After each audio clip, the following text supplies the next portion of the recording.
वैदिक पर्सपेक्टिव के इस YouTube चैनल को सब्सक्राइब करें, वीडियो को लाइक व शेयर करें। ॐ ॐ अनुस्वधाम् अक्षरन् आपो अस्या अवर्धत मध्ये आ नाव्यानाम् सध्रीचीनेन मनसा तमिन्द्र ओजिष्ठेन हनुमान हन्नभिर्द्युन्। अनुकूल शरण किया स्वधा को, अप्सराओं ने इसकी। अभिवृद्ध किया मध्य में, भली भांति नौकाएं चलती हैं। साथ रहने वाले मन द्वारा उसको, हे इंद्रियों को वश में करने वाले, सर्वोत्तम ओज द्वारा हनन किया अभिद्युलोकों का। यह ऋग्वेद के प्रथम मंडल के 33वें सूक्त का यह 11वां मंत्र लिया गया है। इस सूक्त के इस मंत्र के जो ऋषि हैं वह हिरण्यस्तूप महिमवत आंगिरस हैं। इस मंत्र और सूक्त का जो देवता अर्थात दिव्य विषय है वह है अग्नि, वह है इंद्र। इस मंत्र का इस सूक्त का जो दिव्य विषय है वह है इंद्र। जो छंद है वह है विराट त्रिष्टुप और जो स्वर है वह है त्रिष्टुप द्यावत। इस मंत्र में टोटल 4 फुटनोट है और जो मंत्र लिया जा रहा है, जो मंत्र में बात की जा रही है, वह बात की जाएगी आगे अप्सराओं के बारे में। तो हम अभी जानेंगे कि एग्जैक्टली क्या बात की जा रही है। अनुकूल शरण किया स्वधा को, अप्सराओं ने इसकी। अनुस्वधाम अक्षरण आपा अस्य। इस मंत्र में ऐसी युवतियों और औरतों की मानसिक स्थिति का वर्णन किया गया है जो अत्यंत सुंदर होने के कारण अपनी सुंदरता के माध्यम से आजीविकापार्जन करने लग जाती हैं। ऐसी युवतियों एवं औरतों को अप्सरा कहा जाता है। मतलब अप्सरा का मतलब जो है, अगर हम आपह शब्द का यूज किया गया है वेद में, आपह मतलब अप्सरा। अप्सरा मतलब क्या? अप्सरा मतलब ऐसा अप्सरा वाला मतलब नहीं है कि जो स्वर्गलोक में जो भगवान इंद्र के जो वहां पे जो अप्सराएं नाचा करती थी, वैसा वाला अप्सरा का मतलब नहीं। अप्सरा मतलब वो कोई भी औरत, वो कोई भी युवती जो कि जीवनोपार्जन के लिए सोसाइटी में कुछ करती है, नृत्य करेगी या अपनी सुंदरता का एक्चुअल में यूज करती है, वो अप्सरा। सही मायने में तो अप्सरा वो बोला जाएगा, क्योंकि अप्सराओं का मतलब ही ये है कि वो एक सुंदर युवती होगी और वो अपनी सुंदरता का यूज अपने जीवनोपार्जन के लिए, अपने फाइनेंशियल्स के लिए वह उसका यूज करेगी। उनको अप्सरा कहा जाता है, आपा। तो पॉइंट क्या है, बात क्या है? बात ये बोली जा रही है कि जब वेद पुरुषों के लिए या औरतों के लिए बात करता है तो हर एक पर्सपेक्टिव, हर एक दृष्टिकोण के बारे में बात करता है उनके। हर किसी के जीवन में ऐसा नहीं होता कि जो औरत है उसका जीवन इतना आसान हो कि वो आसानी से अच्छा जीवन जी सके, ऐसा कोई जरूरी नहीं। स्ट्रगल पुरुष के साथ भी है, एट द सेम टाइम साथ ही साथ औरतों के लिए भी स्ट्रगल होता है। ऐसी बहुत सारी फैमिलीज हैं जहां मतलब माता पिता की संतानें और बच्चे ही होती, लड़कियां ही होती हैं। ऐसे बहुत सारे आप अपने आसपास में देखेंगे, अपने उसमें समाज में, कि पुत्र नहीं है, पुत्रियां हैं। तो जब पुत्रियां ही हैं तो पुत्रियां हैं तो उन्हें कहीं ना कहीं से अपने, जब तक पिता है तब तक तो वो जीविकोपार्जन पिता की रिस्पॉन्सिबिलिटी होती है। पर जब पिता नहीं है तो उन्हें अपना जीवन चलाने के लिए, अपने फैमिली को, जब तक विवाह नहीं हुआ तो वो भी अपना, आजकल इंडिपेंडेंट लड़कियां हैं, वो भी लगी हुई हैं कैसे तरीके से पैसों का वो किया जाए। तो कहीं पे भी वेद इस चीज को गलत भी नहीं बोलता। वेद कहीं पे भी ऐसा नहीं है कि चीजों को एकदम स्ट्रिक्टली उसको बोला जाए कि नहीं ये गलत ही है, नहीं।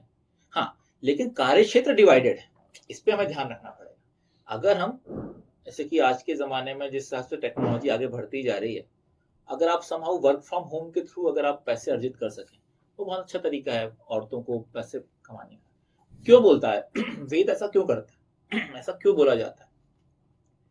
क्योंकि वेद को पता है कि अगर स्त्रियां बाहर जाएंगी और वो सब आजीविकोपार्जन के लिए वो करेंगी, तो उन्हें समाज के जो बुरी नजरें हैं उनका भी सामना करना पड़ेगा।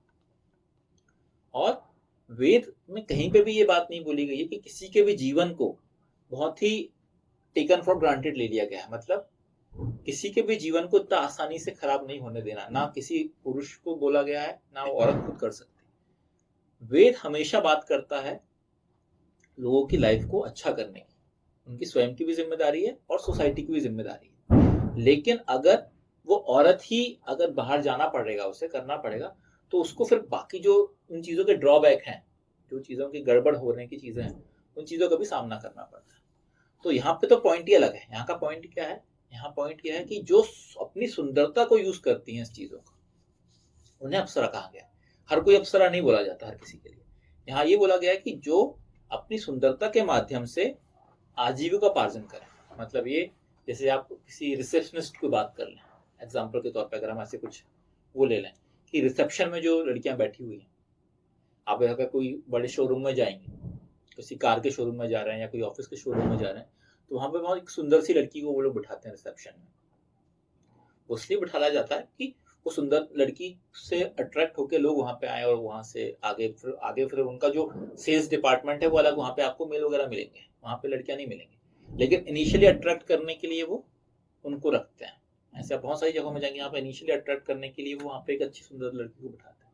तो ये क्या हुआ? ये पॉइंट क्या है? ये वही है। ये एक्चुअल में ये जो लड़कियां, ये अप्सराएं हैं जो अपनी सुंदरता का यूज करती हैं अपने आजीविकोपार्जन के लिए। पॉइंट क्या है? पॉइंट यहाँ पे यही बोला जा रहा है कि इस चीजों को किस तरीके से आपको हैंडल करना है। मतलब लड़कियों के लिए भी एक्चुअल में ये वेद मंत्र पुरुषों के लिए तो है ही है कि उन्हें क्या नहीं करना, क्या करना है, साथ ही साथ लड़कियों के लिए भी है। जैसे हमने यहाँ पे पहले बात किया कि इसका जो दिव्य विषय है, देवता है, वह है इंद्र। मतलब इंद्र की यहाँ पर रिस्पॉन्सिबिलिटी के बारे में बात की जाएगी आगे चल के। मतलब उनको आजीविकोपार्जन के लिए अपनी सुंदरता अथवा अंग प्रदर्शन करना पड़ता है और उनके अंदर अपने आप को धारण कर सकने की शक्ति स्वधा का स्वेच्छा से अनुकूल क्षरण या गिरावट के लिए प्रेरित करता है। अनेकों अप्सराओं को इसमें हीनता का आभास होता है, किंतु फिर भी आजीविकोपार्जन के लिए वे यह कार्य करने के लिए विवश होती हैं। वर्तमान सामाजिक व्यवस्था में अनेकों लड़कियों और औरतों को यह कार्य करने के लिए स्वेच्छा से वे तैयार नहीं हैं, किंतु उनकी विवशता उन्हें इस कार्य क्षेत्र में ले आती है।